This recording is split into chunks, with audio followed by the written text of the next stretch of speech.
In 2016, director Gareth Edwards and star Felicity Jones gave the world an emotional and expansive backstory to a single line from a much more famous film. In 2024, we drink a whiskey fitting of Darth Vader. The film is Rogue One, a Star Wars story. The whiskey is Jim Beam Devil's Cut. And we'll review them both. This is the Film and Whiskey Podcast.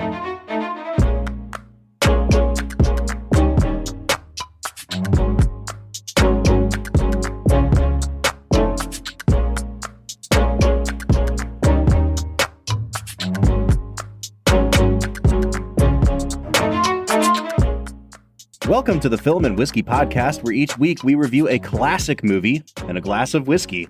I'm Bob Book.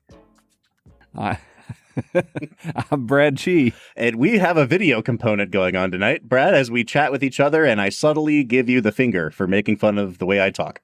It's good to see you, man. It's been a couple weeks since we've recorded. We got a little bit ahead because we both had work stuff going on. I literally just got back from a work trip today.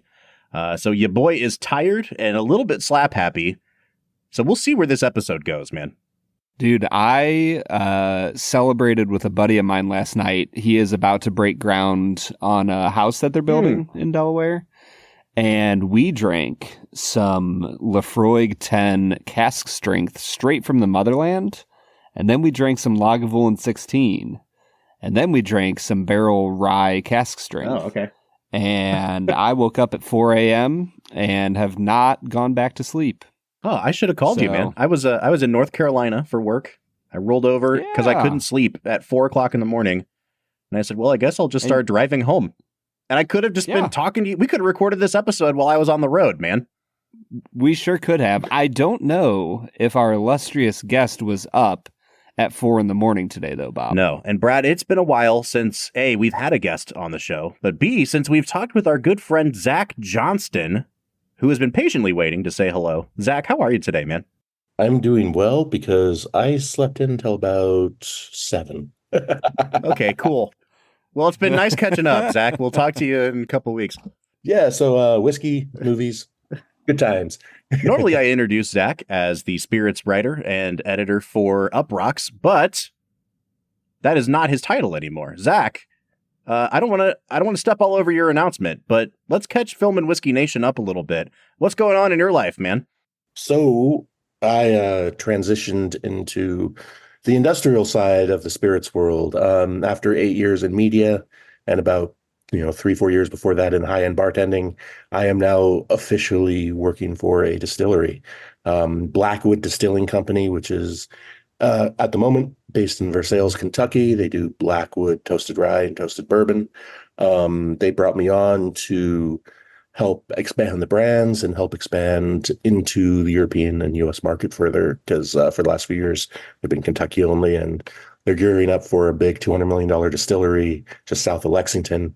And they, it's time to expand and grow into that sort of size of company and distillery in the spirits sphere. So I was one of the first 2 people hired on from the outside, and spent the last 3 months, getting things set up in the EU, getting things set up in Florida, Texas, Wyoming, wow, and Kentucky, expanding Kentucky, fixing little things here and there, expanding our social media presence, having a really good time kind of working with fun people, traveling to Florida way more than I thought I'd ever in my life, which is fun. And, I have time to watch movies like Rogue One again, which is nice. Yeah, you do. Perfect segue, it's a good time, man. Yeah. Well, Zach, it's so good to have you back, and you've been very kind in sending us a bottle of the batch 3 of the toasted bourbon from Blackwood. So we'll be kind of sipping that all day as we talk. Brad, we can give some tasting notes as we go, but I think it's time we dive into talking about the movie itself. And in order to do that, we have to get into our first segment of the day, which we call Brad Explains. Brad's gonna give us the movie plot with only 60 seconds ticking on the clock. So let's go ahead and hear your take with this little segment that we call Brad Explains. Brad Explains is the part of the podcast where Brad breaks down the plot of the movie that he has just seen often for the first time. Brad, we are on week 2 in a row of Star Wars, and I am over this already.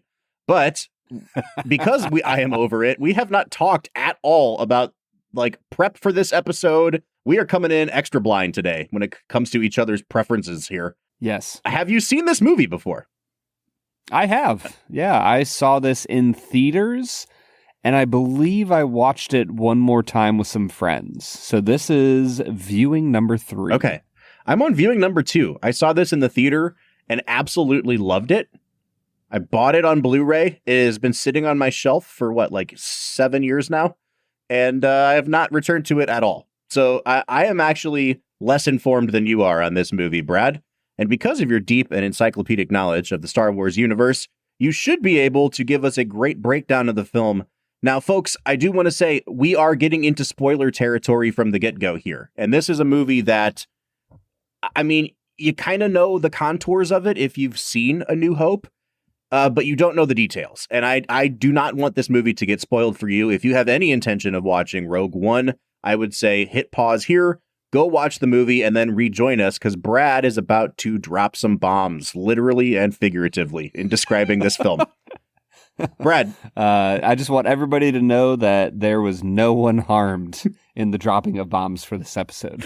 Brad, 60 seconds on the clock, and go.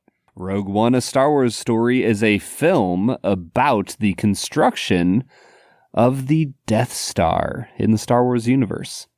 It follows a group of ragtag heroes that are unlikely to band together, but they do. It's so wild how they all come together, even though they have different goals and objectives. Jyn Erso is our main character. She is trying to find her father, Galen Erso, who is a scientist that helped to build the Death Star.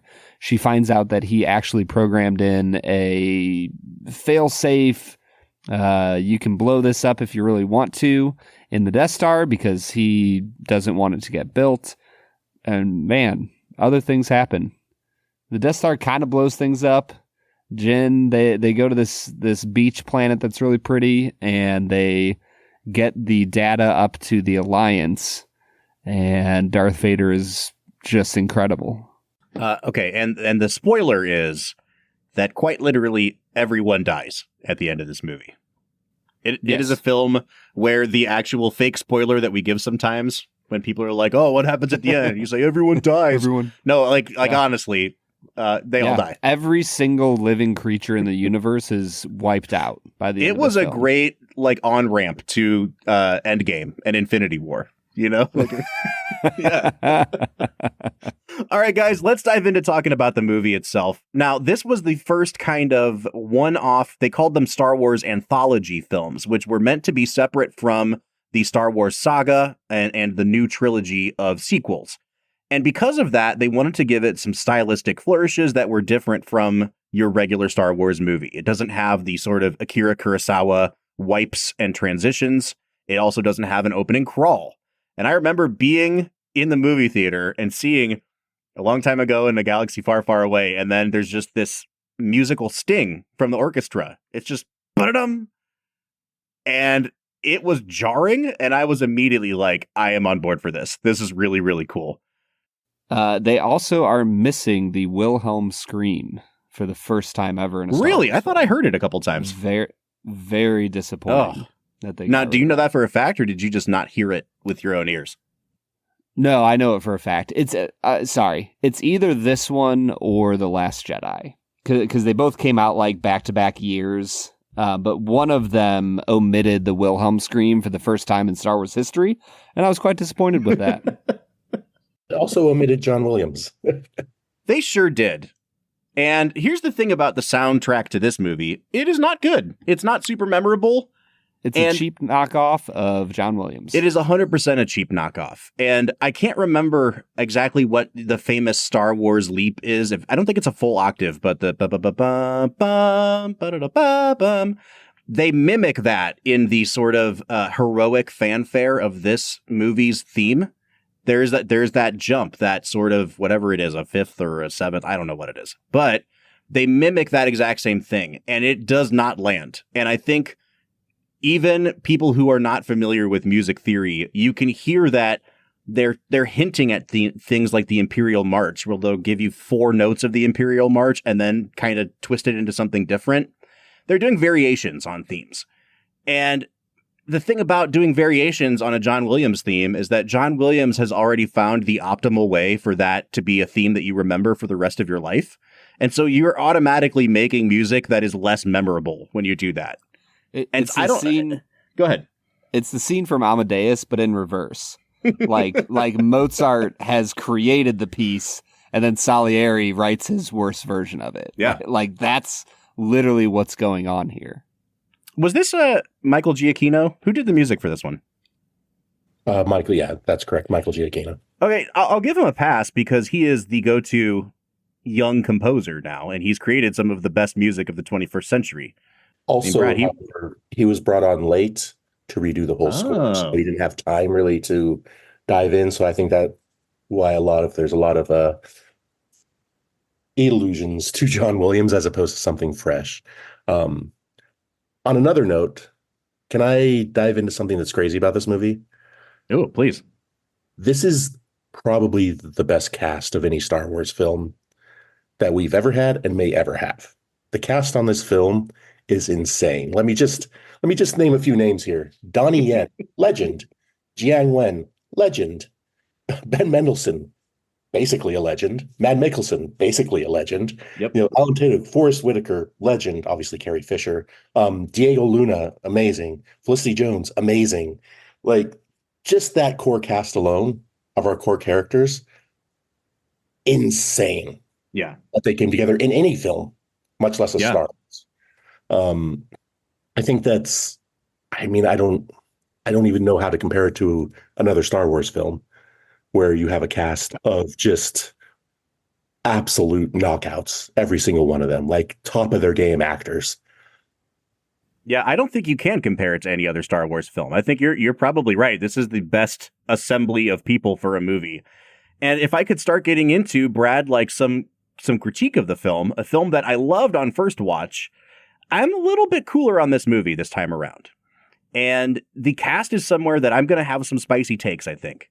But I am not so much a fan of The Force Awakens, as you folks heard last week.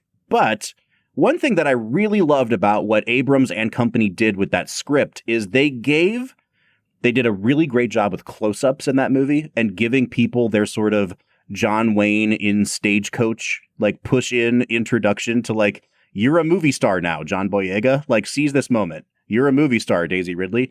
Gareth Edwards doesn't do that. He's not concerned with making his actors into stars, but he also doesn't seem to be super concerned with giving them any chance to really like sink their teeth into the material. It's very exposition heavy. And when they're not talking, then there's long pauses of silence. And I feel like, if I'm being frank, if you're going to get this sort of murderer's row for a cast, they need something juicy and meaty to really sink their teeth into.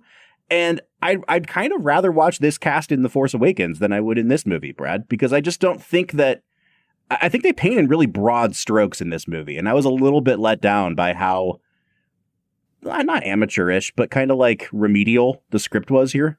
Yeah.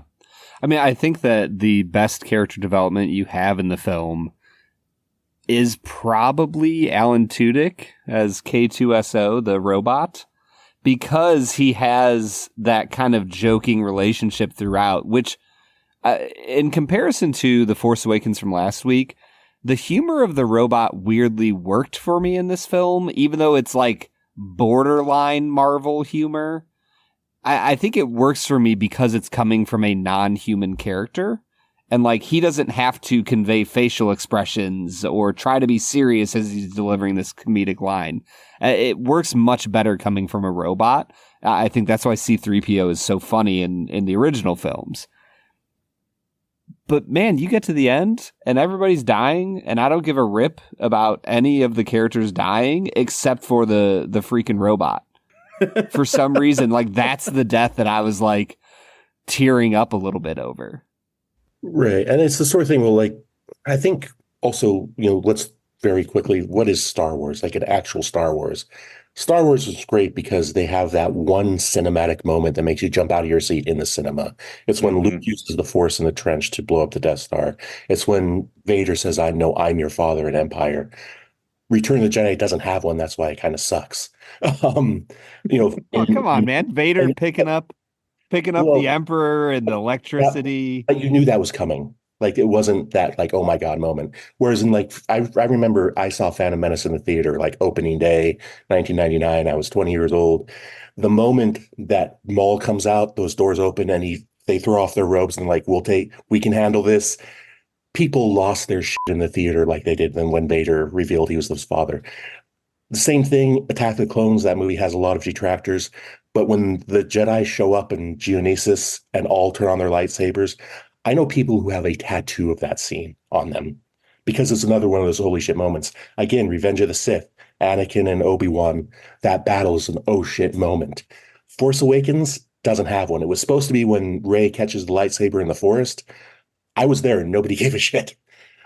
I can tell you though, in Last Jedi, when Luke showed up, I watched an entire row of 10-year-olds jump out of their seat and scream in joy seeing Luke show up to fight Kylo Ren. It had that ocean moment. Rise of Skywalker obviously didn't have it at all. This movie has that moment. It has a pure Star Wars moment, which is Vader shows up in that hallway in the mist and that lightsaber turns on and we get to finally fucking see Vader fighting non-Force people and just going to town. Like I'm a huge fan of the Vader comics. And sort of that whole mythos of what he actually did and how he became Vader after the fight on Mustafar.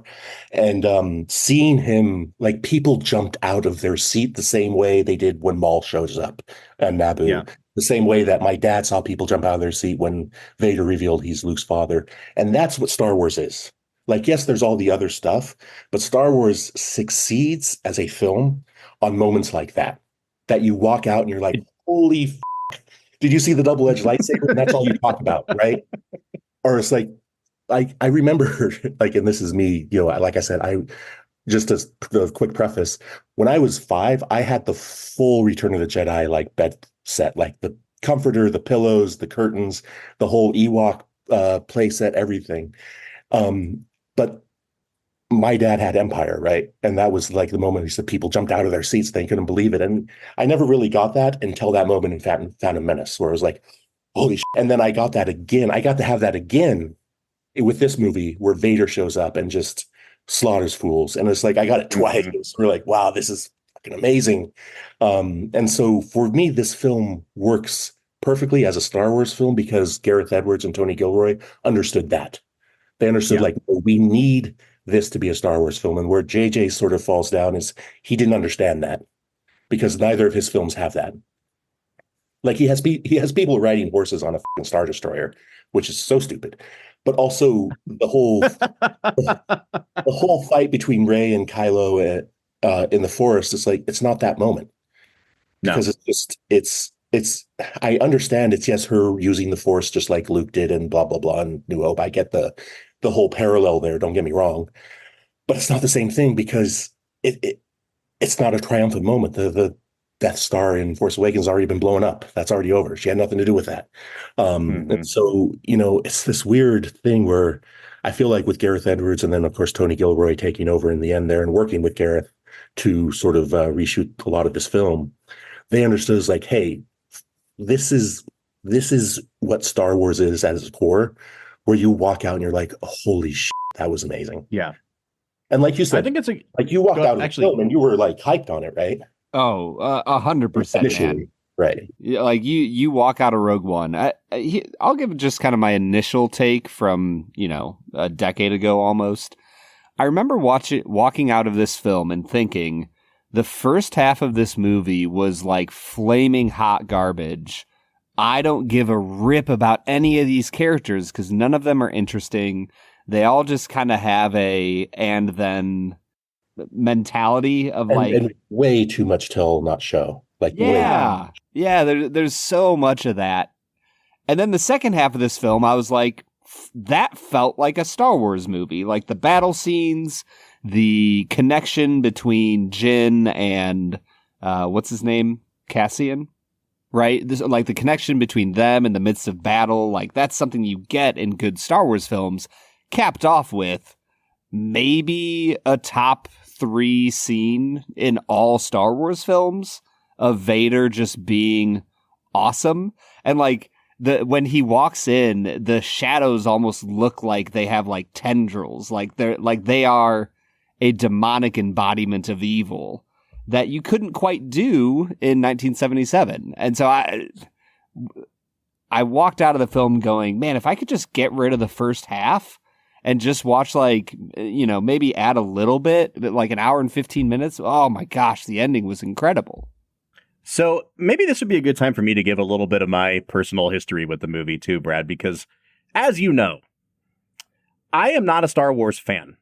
And I wouldn't call myself a Star Wars hater, but they've just never worked for me. And so even in moments where I am like supportive of Star Wars and the people in my life who love it, I find myself having to work really hard to feel excitement.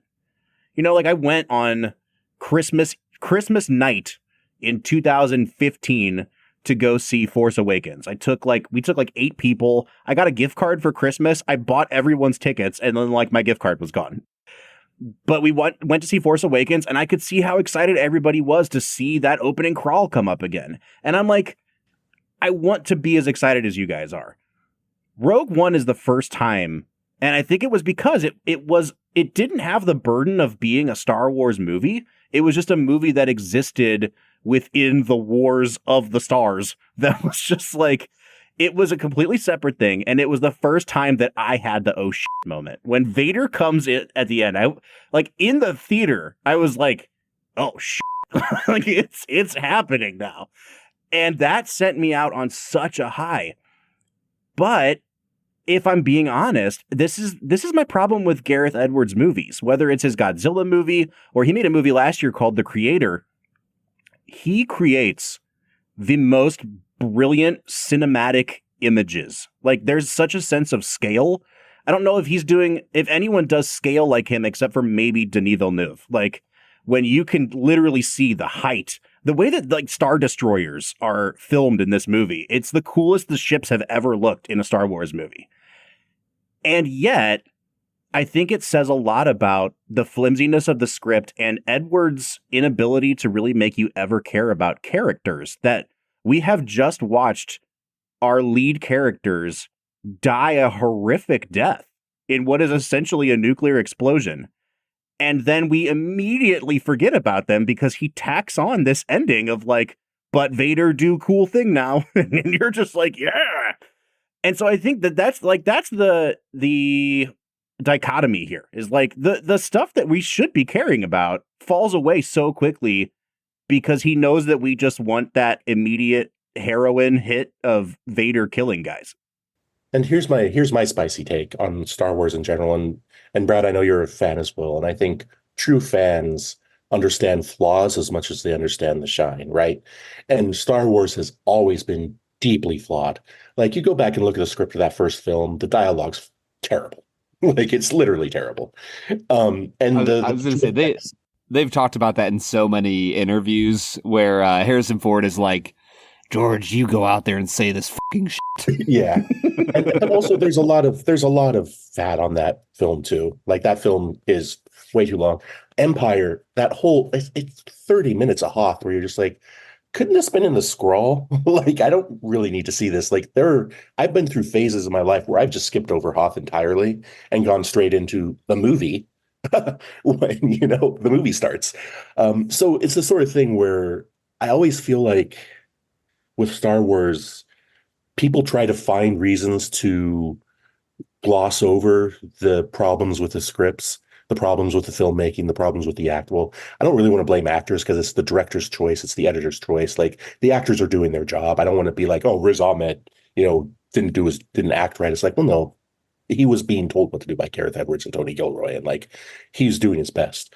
In like Rogue One, for instance. But for me, it's like Star Wars is campy fun. You know what I mean? And then it's also really fucking boring. And sometimes you got to skip over the boring parts. Like I said, I often skip over Hoth. And for some people, that's probably blasphemy. But also, like, I can't remember the last time I watched Return of the Jedi. Like probably was when I was a little kid, or it was on in the background at a party or something. You know what I mean? Because like I don't need to watch it. I watched Rise of Skywalker once in the theater. Never need to see that again. You know what I mean? And it's the Well, sort of you don't like the film. What I like about Rogue One and why I rewatch that pretty much every year, and like I said, I rewatch it twice for this, is that film technically, this is really weird just to say, but bear with me, this film kind of stands alone, which is crazy because it's a prequel so tied to something so specific and has such beautiful detailed work. Like when you rewatch New Hope, you notice when they're that first scene in the Death Star with Peter Cushing and Vader and all the generals, there's one empty seat. That's Krennic's seat because Krennic was killed, down on the beach. So there's all these wonderful little details and illusions that you can draw the two together and they connect, like two octopuses coming together to make love or something. But it's the sort of thing where you can really let this movie stand alone and watch it and have a great experience. And it doesn't matter. Like, yeah, they got the Death Star plans to the rebels. They're going to blow it up. It doesn't matter. Like, it almost makes New Hope kind of like unnecessary in that sense. The story's over. And for me, as a cinephile and someone who loves story, I'm a huge sucker for the tragic ending. The heroes sacrifice themselves for the greater good. I mean, that's for me why like Pixar Cars is so great because, Lightning McQueen sacrifices his win for the greater good to help someone else out. He doesn't take the trophy. He chooses to help as opposed to win. Or, there's, Godfather's so great because Michael Corleone becomes, he loses everything by becoming the Godfather, and even his wife and his children, which he, and it's that tragedy of like, the American dream and blah, blah, blah, blah, blah. And so for me, like seeing them die on the beach, it's like, yeah, that's the sacrifice you have to make for good. Right. And that's sort of, I mean, Zach, I've always said, and I'm glad you brought this up. I've always said to Brad, Cassian Andor is the Lightning McQueen of the Star Wars universe. And he always said that there's no way, but I'm glad you really backed me up on that. It's been a common back and forth in our texting. Yes. No, you brought up something though, Zach, that I think is really important. And it's that this movie really does stand alone, both thematically and in terms of like how dour it is. But unfortunately, I think that the endless Star Wars machine churning over the last 8 years by Disney has really reduced the power of this movie. It's not the movie's fault, but I have been so inundated with advertisements for freaking the Andor TV show and the Obi-Wan Kenobi show and the Mandalorian and now the Acolyte that it's like, we had never seen a boots on the ground Star Wars movie like this before. And it was the coolest, most revolutionary thing to hit this series in a long, long time. But now watching it, it's like, oh, this is really similar to watching any of those Star Wars TV shows. It's better than them, but I think that it's diluted the effect that the movie had at the time. I will say though, if Andor is worth watching, that is a phenomenal series because they keep with the same theme and look of the film Rogue One. It's all actually shot on location instead of that stupid 3D screen the other shows. So it feels real. It's got the same vibe to it, and it is dour. I mean, it is hardcore, like, politics of like what it's actually like to live under a fascistic empire, and people are literally tortured to madness and things like that. And so, again, I'm kind of a sucker for that because it kind of fits into where I am now as a Star Wars fan. Like, if I was in my mid-20s when all this stuff was coming out, I would probably think it's like ridiculous. You know what I mean? But just it's all where it hits you, right? Like I think we're like about 10 years apart age-wise. And so like, I totally, me, Phantom Menace hitting me when I was 20 was, it was sort of like, I took a date. You know what I mean? Like it was a date night for me. And so, it was that sort of thing where there was a different expectation there as a young adult, as opposed to if I was 10, I mean, that movie, I would probably still think that was the best Star Wars movie of all time. You know what I mean? Because that's what it was made for. And that's what I think what's so interesting about Rogue One is Rogue One was made for a wider audience and George Lucas says this over and over and over again, his Star Wars films are made for children. Mm-hmm. Rogue One was not made for children. And Andor is not made for children. And I think where Star Wars really starts to fall down is like in The Acolyte and Boba Fett and all those, where it's like, yeah, these are just shows made for kids that should be animated, but aren't because they want to do it live action. And it's like, Lucasfilm understood this. That's why they made Rebels and Clone Wars and all those things animated, because they're for kids.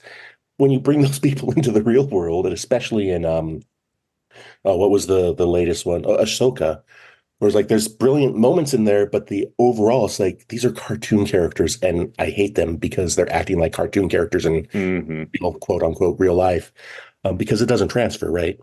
And that's the failing of Disney's, like you said, churn of just like pushing this stuff and pushing and pushing.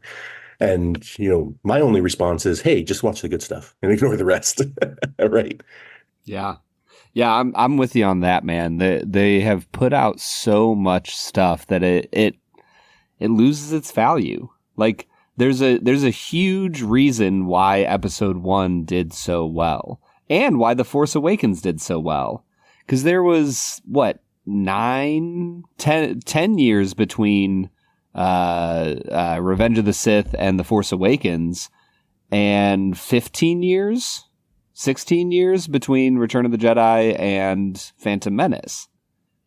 Right? And so it's like, you kind of need a little bit of time for the films to walk off into the sunset and just remain in your memory, and for them to come back and have the impact. And I'm sorry, I don't mean to be so monopolizing here, but I think also the one smart thing Disney knew, or at least Kathleen Kennedy knew, going into the reboot when it became Disney, it's like, okay, we're going to do Force Awakens for the reboot, for the fans, for the kids, but let's also do one for the grown-ups who were alive when the first ones came out. And so that's why those two films came out so close to each other, right? So that's sort of yin and yang, where it's like, yeah, but we also have fans who are 40 now who have, more complex thought processes and understand like, hey, this is actually a kind of amazing world that Lucas created here. We can dig in a little bit more, but then, like you said, you can go off and, I mean, I don't know how much you guys read like the books, or like I said, I'm really into the Vader comic books, and like I know the animated shows from the early 2000s decently. I didn't watch them religiously or anything. I know like the canon and things like that, and I collected, the cards in the 80s and 90s and blah, blah, blah. But it's the sort of thing where, this film, Rogue One, I believe, does fan service and this is so rarely done, but right. Where it's like, yes, it is 100% there. There's so much fan service in this, but it's never flashy and in your face. It's even with Vader at the end being the most ridiculous thing ever, but it's amazing because that scene is only like 30 seconds long too. It's not him fighting for 5 minutes at the end of the film. It's like, no, this is instant because he's a god Sith Lord. He's a magical space wizard. And this is how it would be. There's no contest here. And that's the thing I hate about, like, especially in The Acolyte, where they forget they're Jedi, where it's like, how about you just read their mind? You're a Jedi. Like, you know what I mean? Or whatever. It's like, you read that guy's mind like last scene. Why aren't you reading it now? Sorry, I had a digression there, but it's like, they don't forget what everyone is. Like, Jyn Erso is just a rebel. Cassian is just a person. He's a rebel. Galen, yeah, he's an engineer. I love the new take where he's ethical Oppenheimer. But he's still just a person, right? And he's trying to exist in this world. And even Krennic is just a bureaucrat. And so, yes, Krennic is sort of, very lightly associated with Vader, as his kind of overlord boss, but not really. Like, his day-to-day is bureaucracy, and you see it. I sent you the GIF of him when he first gets to Galen and on the Iceland planet, whatever it's called, and it's like, farming, really? Like, it's almost an insult to him. And just I love that whole scene because it's Ben Mendelsohn and Mad Mikkelsen, so they're phenomenal.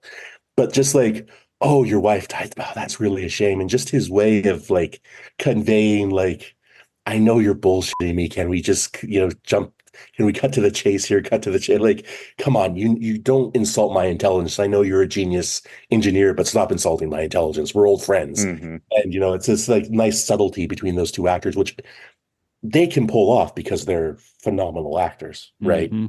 Where you just don't get that with a lot of people cast in these movies. Yeah, I was going to say that the opening scene is incredible. It is so sharp. And for me, Bob, like you talked about the impact of not having the fanfare, of jumping right into a scene. I felt the same way the first time I watched this. I was like, hey, if we're going to do a spin-off Star Wars movie, like, sure, let's change a few things up. And there's not a lot of sacred cows for me in the Star Wars universe, as long as I feel like the director respects the Star Wars universe. And I think that's, which, yeah, Gareth Edwards 100% does in the way he makes this film. I mean, even the little tiny fan service things, like whenever they fly into Yavin 4 and you see the random guy in the tower, like tracking them in, you're like, yeah, like it's a tiny little fan service thing that doesn't detract or add to the plot. It just gives you a beautiful panorama to look at for a few seconds, and it kind of scratches the Star Wars itch. Yep. So I think there's a lot of things to like here in Rogue One. All right, guys, I think we're at a good spot to hit pause here. When we come back from break, in addition to two facts and a falsehood, let's talk about the cast a little bit, because I still have to get my spicy takes about the cast out of the way. But I think it's all tied in with this Gareth Edwards soup, where I can't tell if it's the way he directs his actors or if there's just not a lot for some of them to do. But there are definitely peaks and valleys to the cast list here. So we'll hit on that when we get back from break. Brad, it's time for us to go drink some Jim Beam Devil's Cut. What do you say? Get the devil in me, Bob. Hey, it's Kaylee Cuoco for Priceline. Ready to go to your happy place for a happy price? Well, why didn't you say so? Just download the Priceline app right now and save up to 60% on hotels. So whether it's Cousin Kevin's Kazoo Concert in Kansas City, go Kevin, or Becky's Bachelorette Bash in Bermuda, you never have to miss a trip ever again. So download the Priceline app today. Your savings are waiting. Go to your happy place for a happy price. Go to your happy price, Priceline. All right, so today we are checking out Jim Beam Devil's Cut, Kentucky Straight Bourbon Whiskey. This is the second in the Jim Beam sort of mini-series that we're doing to round out the season here, Brad.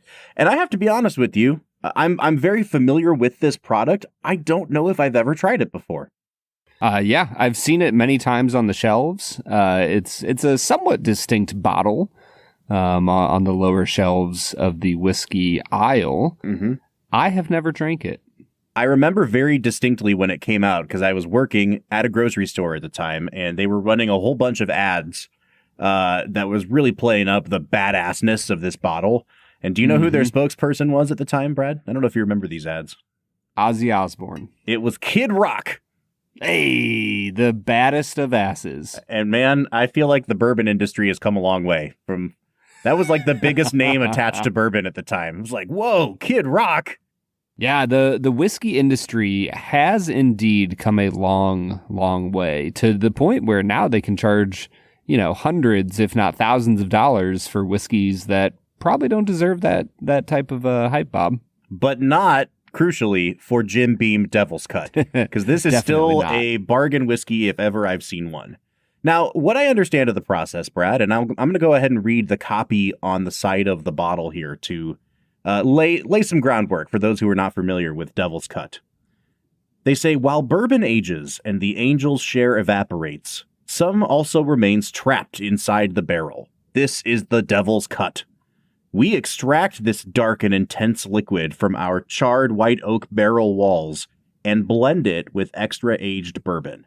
So that is the process, folks. They found a way to extract the Devil's Cut out of the wood and then kind of infuse it back into their regular bourbon. I have it on good authority from people in the industry that there really is some sort of proprietary way that they do this. I don't know what it is, but it's not complete BS. It is a gimmick, but it is a gimmick that has reality attached to it. So, I'm okay with a gimmick as long as it's not a made-up gimmick.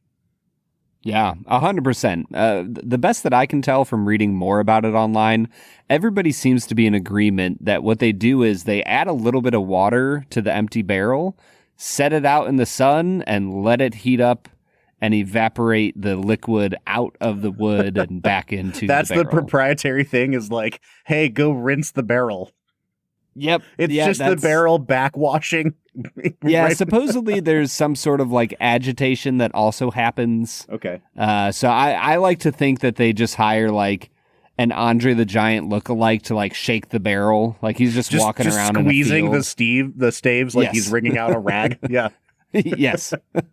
All right, so this is 90 proof. It is not age stated, but we know that it is at least 4 years old because of that. So, Brad, let's go ahead and dive into Jim Beam Devil's Cut.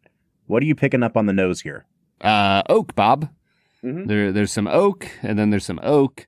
There's a little bit of burnt caramel. It gets a little bit peanutty. There's a bit of like a sour young apple peel vibe going on. Meh. I'm not a huge fan here. It's not bad. 5.5. I don't know if I've ever really experienced a bourbon smelling thin on the nose. It doesn't smell like not potent. It just smells like it's going to be a really thin whiskey. And that's okay. You know, it has that classic Beam nuttiness that we've talked about last week and in many prior reviews. There's a lot of peanut butter here underneath the oak.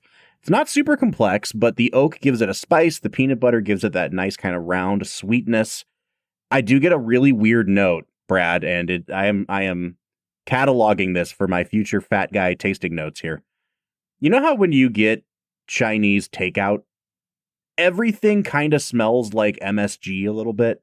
Like it just kind of hangs on the paper bag, and it reminds me of like when I'm going to eat the fortune cookie at the end of the Chinese meal, but there's still the smell of like fried rice hanging around.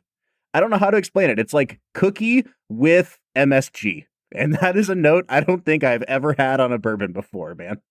Yeah. I mean, it's a proprietary process, Bob. Yeah. So you're going to get some proprietary nosings here. All that said, I don't hate this. I'm going to give it a 7 out of 10. Man, that's a lot higher than me, Bob. I was not quite as impressed. Taste-wise, I'll come up a little bit from my nosing score. I'll give it a 6 out of 10 on the palate.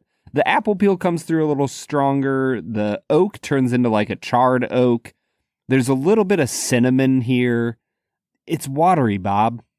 I don't know how else to explain it, but it does not taste as viscous as it ought to at 90 proof. Ooh, man. Like to me, this feels like an 80 proof whiskey. I don't like this, Brad. Yeah, if I'm going to be honest here, and you know what? We have had the master distiller of Jim Beam on our show before. Wonderful guy. They make a myriad of products that I thoroughly enjoy.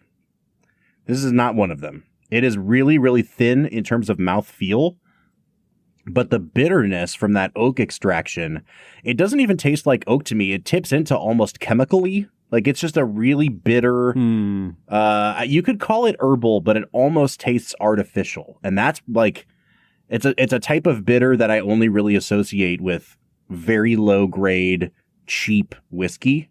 And that's what I'm getting here, man. And I think because of that oakiness, it's kind of compounding that bitterness and that chemically flavor for me. I'm only going to give this a 5 out of 10 on the palate. And I think that's being generous for me. Yeah, 100%, dude. I think the finish just kind of disappears on me. There's a little bit of oak and black pepper, but there is nothing happening on the finish. 4.5 for me here. I really don't have a ton to say, Bob. Yeah, the finish is not quite as bad for me. I do get a little bit of that apple peel that you were mentioning. It comes out at the end and some of those cinnamon notes. So it is a slight rebound, but even then it's just wisps of flavor because it's such a thin whiskey. I think I'll give it a 5.5 on the finish. Yeah, balance-wise, there's nothing to write home about here. I'll give it a 5 out of 10. I don't know. We might as well get into the value pretty soon here. Yeah, I'll give it a 6 out of 10 on balance because, again, this is a very inexpensive whiskey. I don't expect a lot from inexpensive whiskeys, especially in today's market. That has nothing to do with what I'm going to say on value, but it is a perfectly fine very cheap whiskey. So I'll give it a 6 there. Now, Brad, to my knowledge, this is still going for somewhere in the 20s, right? $19.99 in the state of Ohio. There you go, baby. Now, again, when we talk value, Brad and I often operate from different points of view. I usually look at it from, is this overpriced given the market? Brad usually looks at it from one of two perspectives, which is, would I just pay that much for this whiskey? Or is there another whiskey out there at this price that I think is way better? And so I think we give a nice picture of overall value here. For the market, this is not a bad value because you really can't get whiskey for much cheaper than this, unless you're going to knock all the way down to Benchmark. Here's the thing, though, Brad.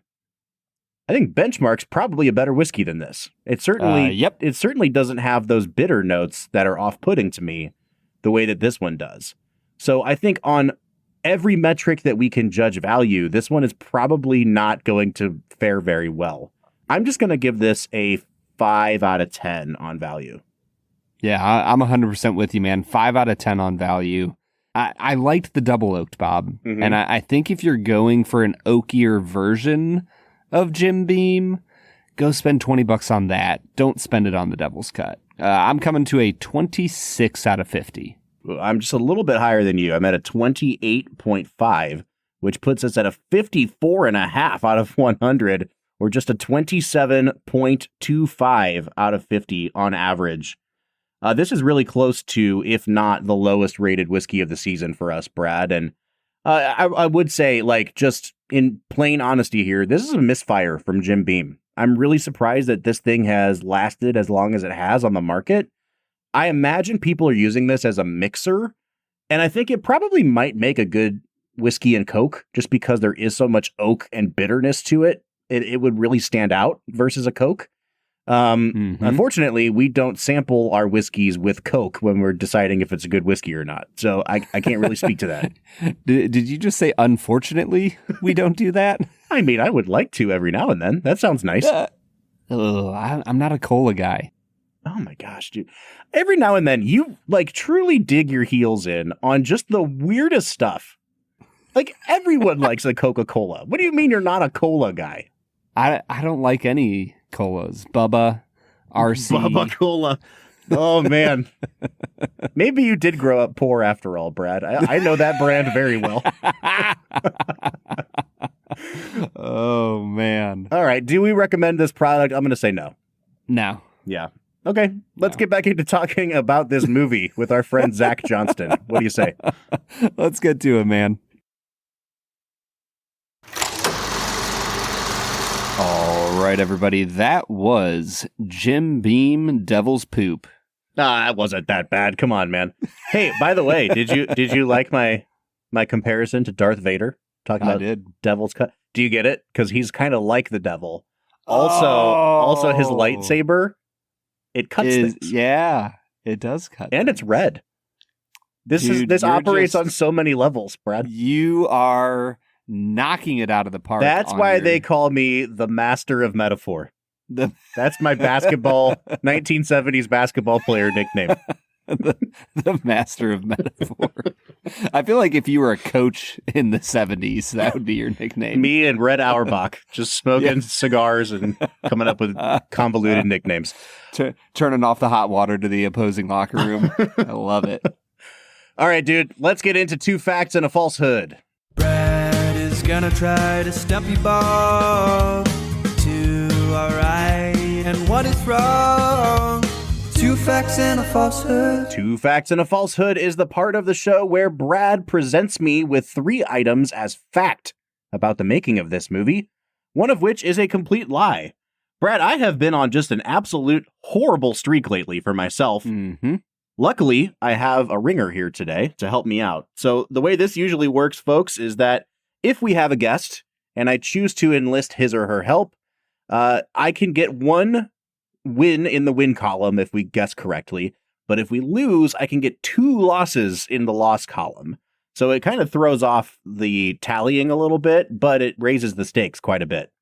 I can already tell you that I am going to enlist Zach today because I don't know anything about the Star Wars universe. Frankly, I also do not care that much.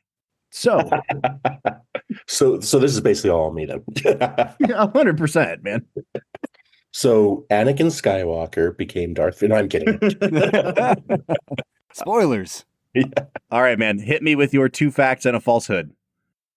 Fact number 1, Alan Tudyk, voice of K2SO, also voiced fan favorite character HK-47 in the critically acclaimed video game series Star Wars: Knights of the Old Republic. Fact number 2, Anthony Daniels was jokingly disgruntled that Alan Tudyk was allowed to play K2SO in the relative comfort of a motion capture suit, whereas Daniels had to endure years of discomfort and injuries in the C-3PO costume. Fact number 3, this is... I know you're getting sick of him. This is Alan Tudyk's second time portraying a robot in a film, the first being in 2004's I, Robot. Let me frankly make a confession to you here, Brad. You got another confession to make? Alan Tudyk is a guy that I recognize his face. Like when I see him in the cast list, and I know that he's done things that have like large fan bases. Like, I don't know if he was involved in Doctor Who or like what else he's from. I don't know a lot about the guy. And like, even as I went down the cast list, I was like, oh, Alan Tudyk, people know him. You could not have picked a worse person for me to make 3 statements about, because as far as I know, they are all false. I don't know a thing about this man. Good thing you got to phone a friend, because I know exactly which you're which. Okay, well then let me say my guesses first before Zach just shuts this down. I feel like Zach's gonna be like in the 3rd Lord of the Rings movie when Aragorn shows up with all the ghost pirates, and then the battle's just over. Like, we need to at least prolong it a little bit here. The ghost pirates? Whatever they're called. They're on a ship. The Army of the Dead, Robert. Sure. Come on The now. Army of Dead Robot Pirates, whatever they're called. Okay, so Alan Tudyk. I'm going to say, sure, he was a voice in a video game. I assume this was a mocap performance because he's so tall that it kind of would have to be some sort of mocap performance. And then the third one was... What was the third one, Brad? This is his second time portraying a robot, the first being 2004's I, Robot. I remember loving the film I, Robot, and I just saw a clip come up on YouTube Shorts last week, and boy, howdy, does that not look very good anymore, 20 years later. One of the few things I remember from I, Robot is when the main female protagonist objects to Will Smith using a motorcycle because it has gasoline in it, and gasoline explodes. Mm. All right, so Zach, I really don't know. If I had to venture a guess, I would say it's got to be either 1 or 2. Brad is a gamer, so he could just make up a game that I don't know, and 1 could be false. He also knows a lot about and has a fondness for C-3PO, so maybe it's 2. I would say 2, but that's just, I'm just taking a stab here. What is the actual answer here, Zach? So I'm going to lead you away from those. Oh, okay. No, HK-47 was voiced by Christoph Tabori, famously. Famously is famously in quotes. I feel like famously is thing to people know, dude. So I played all the games. Okay. Like, the sort of thing where it's like, no, and he was sort of, because he's kind of like that 70s avant-garde, like John Cassavetes guy level filmmaker. So like having him voice a robot was a big deal at the time. But yeah, it definitely wasn't Alan Tudyk who voiced that role. Unless they did a remake or something that I'm not aware of, but it was definitely Christopher Tobieri. So number 1, then, according to Zach, is the Falsehood. And I, again, just for the record, do not know or care. So this is solely to save my own pride and record at 2 Facts and a Falsehood. I'm going to push in all my chips and put my lot in with Zach and say that 1 is the Falsehood. Brad? Bob, I'm not even upset that I lost this week. Yeah! Like, the fact that not only did Zach, has he played those games, and Zach, would you agree with me that HK-47 is one of the greatest characters of in all time. Any Star Wars iteration? Bob, he is a robot assassin who joins your party in, first off, I can't believe you've never heard of Knights of the Old Republic, one of the greatest game series of all time. He is a robot assassin that he speaks by like, he always prefaces what he's about to say with the type of sentence. Yeah. So he'll be like, query, what does this meat bag think he is doing in front of me? And he always refers to humans as meat bags. And it's an incredible character. The fact that Zach knew the voice actor, I'm stunned and happy and will happily give you a victory here, Bob. Thank you so much. I really put in the work to earn this one this week too. So I'll take that victory. Yeah, that's right. Zach, team. I hope you'll appreciate that. I was actually like really proud of this one. I was like, oh yeah, I'm gonna put a little Knights of the Old Republic mention in here. Exactly. Yeah, because that's great. That's a great callback as well, because it's sort of in my opinion, they've been chasing that android character this whole time and they've never nailed it again. And honestly, I thought of it because I think K2SO, like they had to have used HK as like very heavy inspiration for the Rogue One character. Yeah, especially the way he talks to Jin, like all, slap the taste out of your mouth sort of thing. Like that's so him. Oh, it's so him. Am I right, guys? So HK. Awesome. Bob.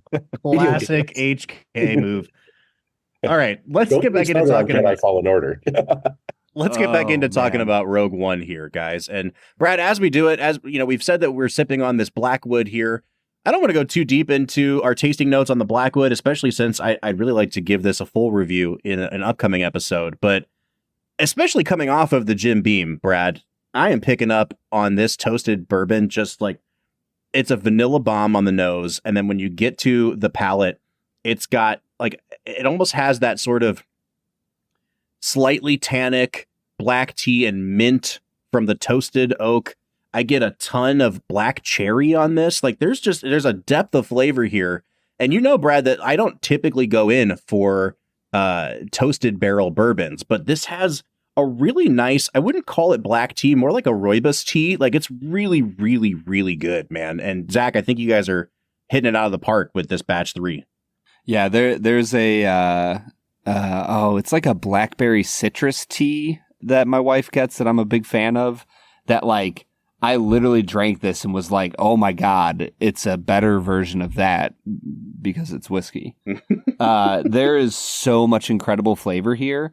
And it's for me, the thing that really stood out was the viscosity. Like this thing has an ability to coat your palate, your tongue, to give you the flavors and sit there for a while. This is some daggone good whiskey. Yeah, it's absolutely, intentional. And I agree, like toasted finishes can get really chewy and woody, like your firewood kindling sort of, not to name any names, but it's sort of, they think toasted means it's got to be like kindling that's just been lit on fire or whatever. That's not really what the point of toasted is. Like when you're talking about a toasted barrel, it's about activating the sugars that are in that barrel to make them more accessible to the distillate, right?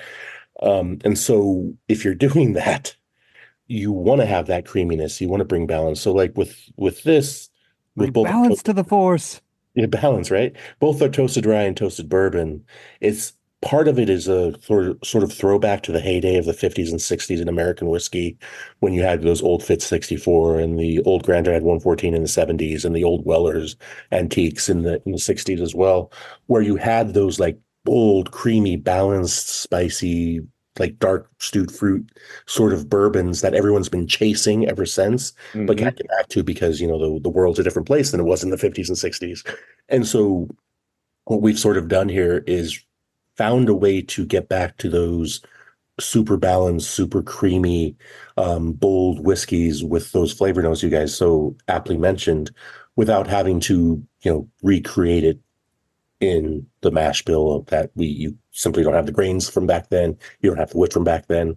And so putting it in that toasted barrel allows you to pull those fresh caramelized sugars out into an already good distillate, because it's a 7 to 9 year old Kentucky bourbon, into a good distillate, and then a lower char, so that you're not losing that through the filtration of the charcoal, right?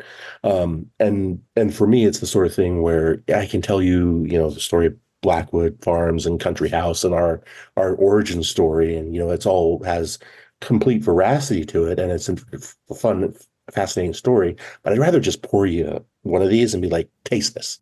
But I gotta say, folks, the bourbon is really, really good, and it has given me the courage to move forward with my spicy takes on this cast list. The spicy take of all spicy takes. I'm gonna start right at the top here, guys. I love me some Felicity Jones. Like, she made a movie called Like Crazy back in the day that was I took Carrie to see it, Brad, and it was like the tiniest little indie movie, insanely good movie. And then she goes on to star in The Theory of Everything, and I think she's even better than Eddie Redmayne is in that movie. She's like just fantastic in that movie. But Bob, Eddie Redmayne won the Oscar there. I think she's actively bad in this movie, Brad. And I think that it's a combination of the way Gareth Edwards directs her. It's also just like, if I can be frank here, there's just something about her sort of like her makeup as a person and her like constitution. She is like she plays very fragile and kind of delicate people in movies. And I think she taps into that really, really well. Kind of similar to what you got with Natalie Portman, but then you see how George Lucas directs Natalie Portman in like the second and third installments of the prequel trilogy, and she's a freaking badass. And there really wasn't any point in this film where I didn't feel like Felicity Jones was just pretending. When she gives her rousing speech to the whole group of rebels, it does not work at all. And it really honestly makes me appreciate Daisy Ridley even more as Rey, because I think Rey can shoulder a lot of both the emotional weight of her character and the badassery in a way that Felicity Jones just does not pull off here. So, the bipolarness of that, right? Like, you guys remember there's the first trailer, which there's exactly zero footage from the film in that trailer. So the first cut of the film where she's like, I rebel, like she's a hardcore rebel. Oh yeah, I do remember that one now. Yeah. Basically, that's when Tony Gilroy was brought on, and they completely reshot her entire character. And so there is a reason why she's not all there. Interesting. Yeah, which is no excuse. That's a fault of this film, 100%. So are you guys with me on this take then? It's not as spicy as it seems? Yeah, the first time through, I gave zero rips about her. I thought she was a terrible character. This time through, I think that there's places where you see her acting chops come through. I'm thinking of when she goes and picks up the child in the middle of the battle. I'm thinking when she tears up and is like losing it over seeing her father for the first time in like 20 years. It's those more emotional moments where I think she shines. So I'm kind of with you, Bob. Like when she has a chance, the camera can just sit on her and she can have an emotional moment. I like her. The rest of the film, though, she's not an action hero. And she doesn't really have an arc. Like, let's face it. Like, she starts off as like, okay, the rebels pick me up. I'm going to go do this. And she does it, and that's it. Whereas you look at like Cassian, a lot of the heavy lifting of the arc and the emotional thrust of the story is put on him, because he goes from like a rebel willing to kill his sources to being able to wanting to die for the cause. And sort of that's another fault of the script. Like, you can have both of them have an arc. You can have her be like, I'm a rebel, I rebel. What do you want me to do? Be, nice? Because again, it's hard because I keep going into like canon here, but she was raised by Saw Gerrera, right? Who was a terrorist rebel. And, they very clearly say, Mon Mothma says like, yeah, he was too extreme for us, so we got rid of him. And that's how her original character supposedly was in the script, where she was kind of an extremist. And then she had to learn to play ball, which is an arc, right? Mm-hmm. And they completely took that out, which is 100% hard to ignore in this film. Cool.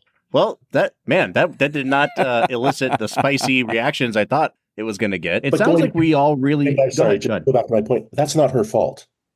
That's Gareth Edwards and Tony Gilroy's fault. Yeah. For sure. Like, she's an amazing actress. I just want to make that clear. Like, she was doing her job to the best of her ability. And she kind of got a shit sandwich of a script when they started reshooting. 100%, man. I do think Diego Luna is just being Diego Luna, and that's really, really great for what this movie needs. He has such an air of, I don't know, chill about him. Like, everything just seems to kind of roll off his back, even when he's in high pressure situations.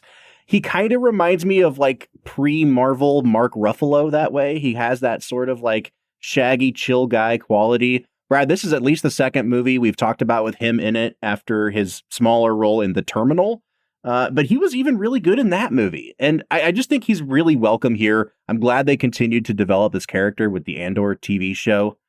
If there's a spicy take remaining in my cast list, I don't know, like, I was kind of excited to see Forrest Whitaker show up. And then I was like, oh, that's what we're doing here. Oh, okay. That my guy was not just chewing scenery, but he was in a different movie, if I'm being honest. Yeah, I mean, let's go back to what Zach talked about earlier with cartoon characters in a live-action setting. Saw Gerrera was originally a cartoon character, and they brought him into a live-action setting, and man, oh man, I think he was like the main turnoff for me. The first time I saw this time around, I had a little more grace for him, but man, I do not like Forrest Whitaker in this movie, guys. It is not my favorite. Yeah, luckily it's short. Like, they're smart enough at least not to make him an integral part of the plot. But again, watch, like, I hate to say this again, broken record. Go back and watch that original trailer for this film. His character was completely different. Like, all the scenes were reshot. And so, not in any way being like Snyder Cut or anything like that, but it's curious, like the bipolarness of this film sometimes, where you're just like, Saw's this, insane terrorist rebel who, obviously has been through so much, and they do a wonderful job of showing visually, not telling that he's, a hardcore veteran. But then it's just sort of like, there's no purpose there. Like, there's no they could have accomplished that in such a more fastidious way. I kept expecting him to show up later in the movie and like be a surprise bad guy or something, because the way that they send his character off, I don't remember exactly what he says, but he basically just goes, "Go, be free." Like, he's releasing her into an open pasture, and then they just cut away from him. And I'm like, what's that? Surely that can't be the end of his character, but it was. Did you want a 10-minute backstory on him, Bob? No, I just like, he says something that is so outlandishly cheesy. It's something like "be free." He's like, continue to play the game or something. And she runs off and he gets buried alive. And I guess that's how he wanted to go out. Yeah. I mean, it's again, it's Star Wars, right? It's got a lot of fat and cheese that are sometimes you got to kind of like, here's my perfect 44-year-old father of two Star Wars synopsis. Perfect for a Sunday afternoon where you fall asleep 2 or 3 times during each movie. Yep. And usually fall asleep during the dumb parts like that and wake up for the fun parts. Yeah. As long as you wake up for Vader at the end. It's like, yeah, you really didn't miss much, Yeah. Yeah. And honestly, like, to talk about things that I like in this movie, I think that they nail the Star Wars visual style of what it looks like to have a space battle, what it looks like to have a ground battle, and what it looks like to be up close with your main hero. Like we see this in so many of the movies where it's like, let's have a bunch of spaceships fight each other and it's going to look awesome. We're going to have a bunch of people on the ground explode and shoot each other and it's going to look awesome. And then we're also going to follow our heroes. And I think that they really nail that aspect of the movie at the end. And you're right, Bob. They make the Star Destroyers look so freaking cool in this movie. And when they're like knocking into each other and destroying the planetary shield, there's just so much of that feels awesome in the proper Star Wars way. So, Brad, we're in a really unique position here this week because we are in the middle of a run of 3 Star Wars films. And so next week is going to be even more interesting for a number of reasons, but because we won't just be comparing it to one other film. We'll be comparing it to its predecessor in the trilogy, but also to this movie. But for now, I really want to pick your brain because I've been struggling to compare this to The Force Awakens.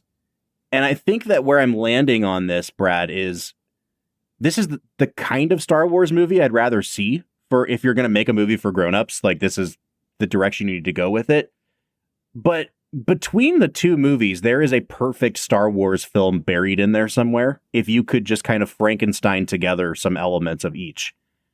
Because for all of his faults, J.J. Abrams has always been really, really good at getting you to care about characters. Whether you agree with those characters' arcs or not, he makes you feel the weight of their decisions and their emotional arcs. Like, I think about the TV show Lost, which ultimately I think suffers from the same thing as his sequels, which is just like, I'm never going to actually reveal what's going on. I'm going to continue playing this mystery box thing until you figure out that I'm just stalling for time. But in the interim, I'm going to get you really invested in where this might be going by writing these characters' backstories in a really profound way. I mean, that's why Mission Impossible 3 is one of my favorites. I freaking love Mission Impossible 3, man. Like, and I think that if this movie had more of Abrams' ability to make you care about characters, this might end up being my favorite Star Wars movie. Because it's got the visuals, it's got the ultimate tragic arc, but the tragic arc doesn't land as hard as it should. Yeah. And so I guess I'm wondering, Brad, like, let's draw comparisons, but also, like, am I way off base in thinking that there's a almost perfect Star Wars movie somewhere between these two? No, I think you're right in line, Bob. The problem with there's so many problems with Force Awakens. The problem for me is that The Force Awakens feels so much shinier than this one and has, in my opinion, just so much bad dialogue. There are elements of I care more about the characters in The Force Awakens, but the Rogue One just looks like a Star Wars movie. It plays like a Star Wars movie. It sounds like a Star Wars movie. And you're right, Zach. Honestly, I had never thought of it before in that terms of like, what is the big punch that this movie delivers? Like, and that being an important element of the Star Wars universe. But I'm with you. Like, I think that Abrams tries to do that, not just with, I think he does try to do it with the lightsaber moment. I think he tries to do it with Han Solo and Kylo, right? When they meet on the bridge and Kylo kills him. I think he's trying to deliver that big punch there, but we all know that Kylo is going to kill him. So it kind of takes away from that. I think Rogue One succeeds in those areas, but I'm with you 100%. I think my takeaway the first time I watched this is still my takeaway the second time. I don't care about these characters. Like, the only reason I care about the faux Jedi, the faux blind Jedi and his guardian companion is because A, they mimic more characters from Knights of the Old Republic, which I don't know, Zach, if you kind of caught that, but they have great chemistry with each other. And like, that's the only reason I care about them. They don't have a great arc. They're not actually that interesting of characters. The actors have great chemistry together, and that makes me a little sad when they die. And I think that's why Felicity Jones and Diego Luna don't work great.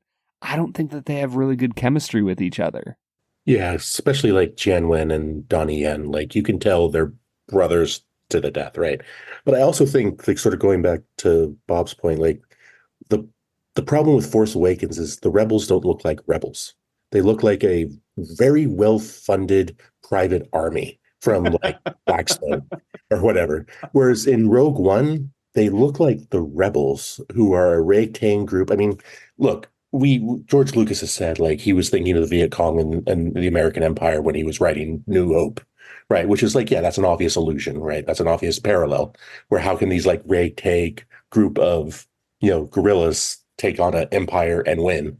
It was 74 was the fall of Saigon, 75, 76, he's writing this. Obviously, that's the big thing you would be thinking about in your mind. Not that the rebels are the Viet Cong. That's, not it's not literal, right? And I felt for the first time ever, and I think George Lucas told Gareth Edwards and Tony Gilroy this, Rogue One's his favorite film in the series of the new ones, because it felt like that. It felt like these were actual rebels who weren't all united, and there were different factions, but they were ragtag, and they were emaciated, and they had morals that were all over the place. And it wasn't this like, oh, in Force Awakens we are the perfect good guys who look perfect and are perfectly coiffed and shaved and uniformed. It's like, well, that's not rebels. That's army for hire. And that's what they literally say in Last Jedi, which people got kind of pissed off about. But I do, like Gareth Edwards said when George Lucas told him Rogue One was his favorite Star Wars movie that he didn't make. He says, I can die happy now, but I can see it. I can see that could have been that could have been Force Awakens. Force Awakens could have looked like that. It could have felt like that. And so, Bob, I agree with you. Like the aesthetic of Rogue One, put that onto Force Awakens, and I think Force Awakens becomes it becomes exponentially better just from that care alone. Obviously, there are other problems with the script and blah, blah, blah, but that doesn't matter. The look was wrong in Force Awakens, right? Mm-hmm. Yeah, which we touched on last week too, Brad. And I think that this might be a good natural segue into getting into our last segment of the day, because now we're pairing this up with Force Awakens. So let's see what other movies we want to pair this up with. With our last segment, let's make it a double. We're near the end of the episode, so thanks for listening to the Film and Whiskey Show. Let's pair another film with this one, even if it's a struggle. It's our final segment of the day, now let's make it a double. Let's Make It a Double is the part of the show where we pick a movie to pair up with this one to make the perfect double feature. Zach, you are on a roll today, man. I did not know that you felt this strongly about this film and or the Star Wars saga in general. So I'm going to ask you, what would make the best double feature for this film? So I'm gonna go back to the 70s well, which you guys probably know well by now from me, but I'm going with Kelly's Heroes. Oh, nice. It's a World War II heist film, and at the core, Rogue One is a heist film. Like Brad, like you said, the second half of the film where the heist starts, that's when the film kind of starts. Like any good Star Wars movie, it starts 40 minutes in. But the heist, Kelly's Heroes, it's a sort of, these rebels in the American GIs who are rebels who go AWOL to go get some gold from the Nazis and have to, fight their way back through ridiculous odds, just like the Battle of Scarif, where they're fighting, AT-ATs and like trying to blow them up, and they just, turn back and look at them. They're fighting Panzer tanks and Tiger tanks in the end of that film, and it's a very similar vibe where it's insurmountable odds for Oddball and Claremont and the whole team to like get through out of France, back through the German lines and back into home territory. And it just feels like also it's more lighthearted. I mean, it's a comedy. Mm-hmm. It's a 70s comedy, so the comedies are very dry and kind of weird sometimes. But it's a nice little throwback, and it's a lot lighter, and it's a little more fun. Everybody doesn't die in the end. You know what? I'm glad you said that one, because I was thinking at first, this reminds me of like The Dirty Dozen or not the Guns of Navarone. What's the other one? Force 10 from Navarone. Like all of these kind of almost exploitative, we're going to send dudes into World War II and just, everything that influenced Inglourious Bastards, essentially. I think you could definitely pair this movie up with. But also a killer cast, right? Yep, 100%. Don Rickles, Carol O'Connor, Donald Sutherland, who just passed. Henry R.I.P., man. Cloud. Like a real, of the time heavy hitter cast, again, just like Rogue One, heavy hitter cast of the time. And so, I think, and it's also, like I said, it's a comedy heist World War movie. Like, it's not, you're not going to watch the enemy like, oh, well, they all died. Okay. I think ultimately the reason I didn't decide to go with Dirty Dozen here is that tragic arc. And so I wanted to think of something a little bit that follows that path a little bit more.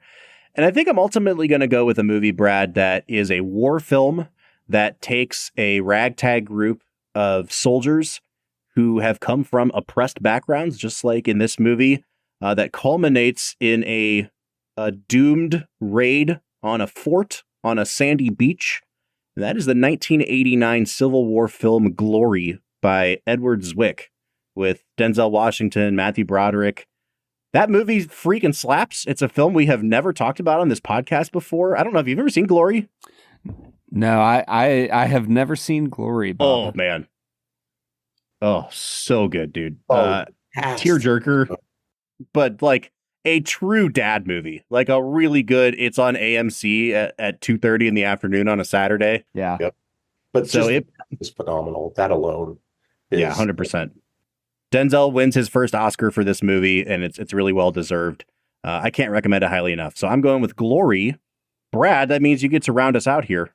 Bob, I think I'm going to pick a 2-film arc. Are we okay with that? Sure. I am going to lean into the 2 elements we've kind of talked about. I think that I think both movies do this really well. They establish a fight for humanity against all odds, and there's no feasible chance that they ought to win this battle. And I think it nails the tragic arc. I'm talking Terminator and Terminator 2, baby. I am so happy that I have, whether you acknowledge it or not, that I have made a Jim Cameron fan out of you over the course of this podcast.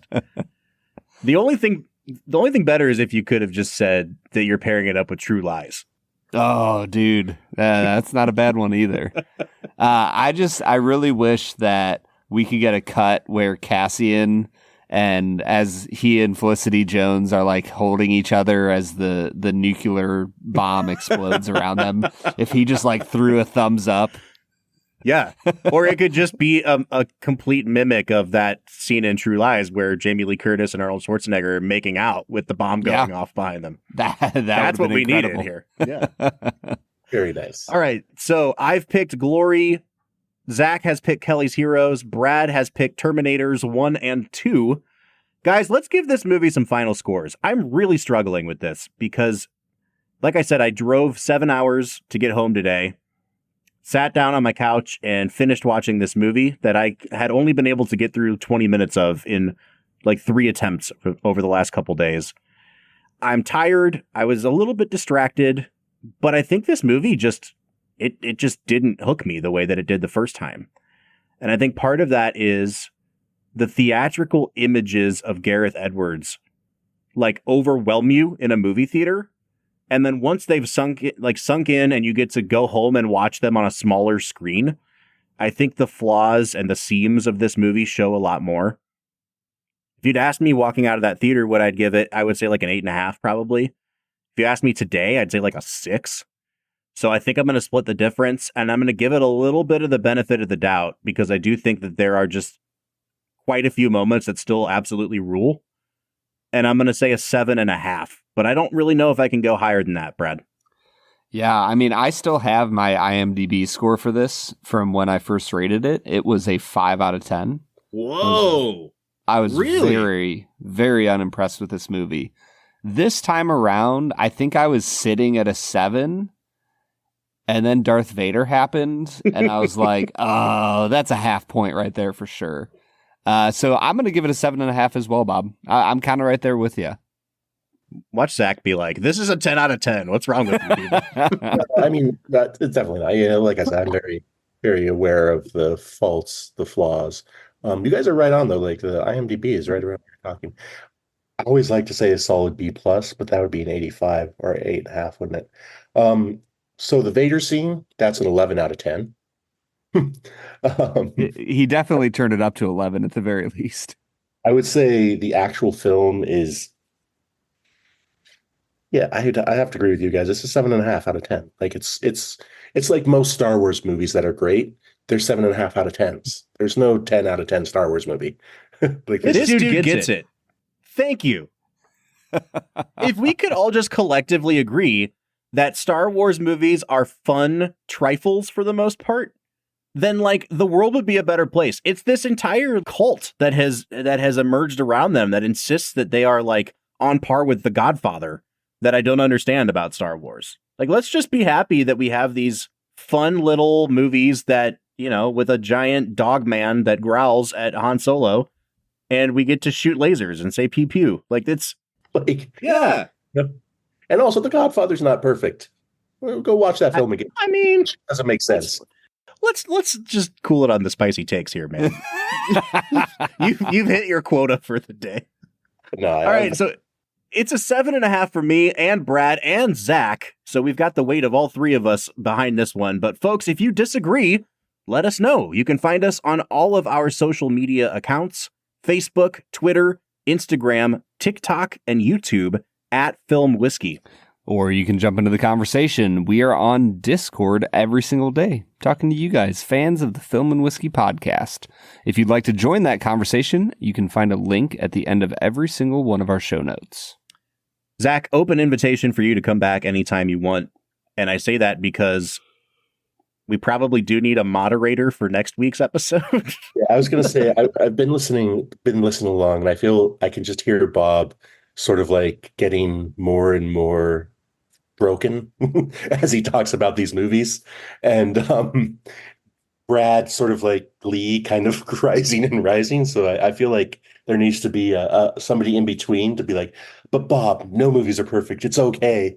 and listen, man, I'm in a very fragile place now. And like, I can feel Brad like circling for the kill. The hammer's coming, ready, man. I don't think the hammer needs to come, man, because The Last Jedi is a really good movie. And to Zach's point, it doesn't have to be perfect to be really good. Yeah. But we will get into that next week, hopefully with Zach in tow to back me up here. When we talk about Rian Johnson's 2016 film, The Last Jedi. So join us for that as we finally shake Star Wars off our back for the season. But until then, I'm Bob Book. I'm Brad G. And we'll see you next time.